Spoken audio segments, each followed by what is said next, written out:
Delphine, bonjour. Bonjour.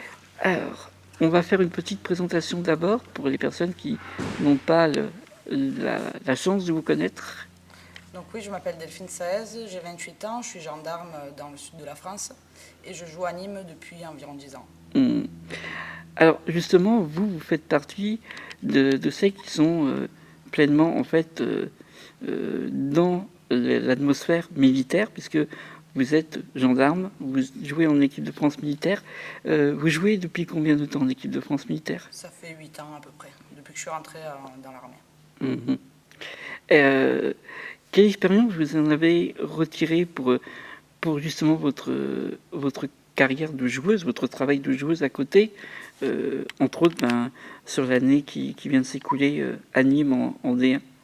Après, tout d'abord, mon travail en premier, c'est la gendarmerie. Après, le foot, c'est un plus.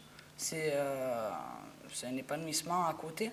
Je ne gagne pas ma vie en jouant au foot. Mhm. Maintenant, après, pour venir dans cette équipe de France militaire, c'est une grande fierté de représenter notre pays et les valeurs militaires.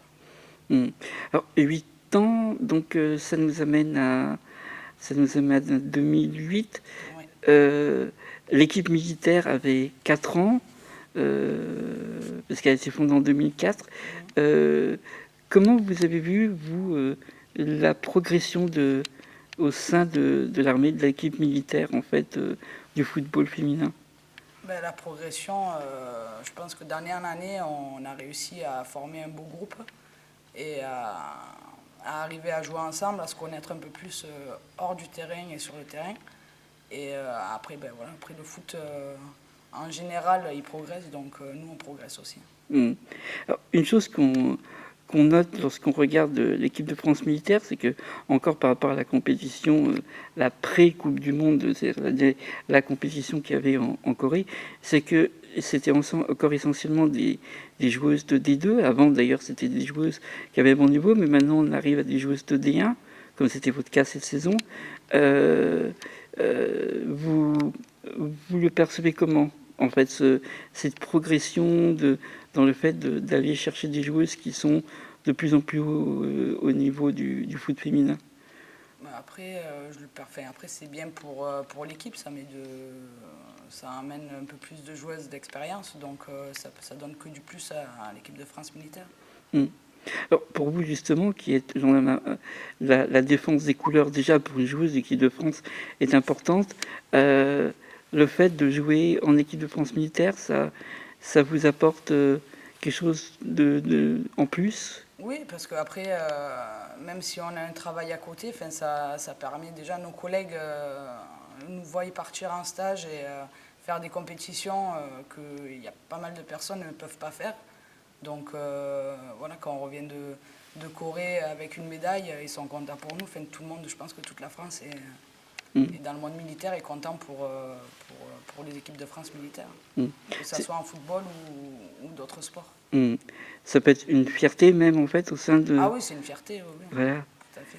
On se fait pas trop chambrer par les collègues Bon, ou un petit juste... peu, ils nous disent qu'on est plus au foot qu'au travail, mais après on le prend bien, non, ça va, ça se passe bien. Hmm.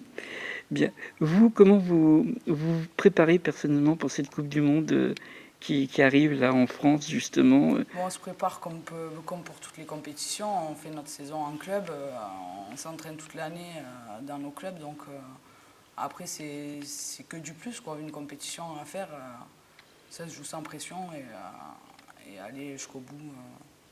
Il n'y a pas de, enfin, comment dire, il n'y a pas de formation particulière, quoi. Enfin, on s'entraîne toute l'année pour finir sur une bonne note cette compétition. Hmm. D'accord. Alors, la dernière question qui va devenir traditionnelle chez moi pour cette Coupe du Monde. On arrive à la fin. La France a gagné.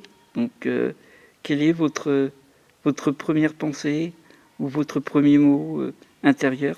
La première pensée, ça sera je pense, pour les filles qui n'ont pas pu venir à cette Coupe du Monde. Hmm. Et après, après la famille, les amis et les collègues de boulot. Finalement, la solidarité qu'on apprend aussi, une des valeurs qu'on apprend, entre autres, ou qu'on Bah, la confirme. solidarité, on l'a déjà par rapport fait notre travail et voilà, on a des valeurs assez humaines et sociables. Donc la solidarité entre nous, on l'a. Mmh. D'accord. Très bien. Ben, en tout cas, on vous souhaite une bonne Coupe du Monde Merci. au pays. Merci. Et puis, ben, à une prochaine fois pendant la Coupe du Monde. À En fait. bientôt, merci. Ouais.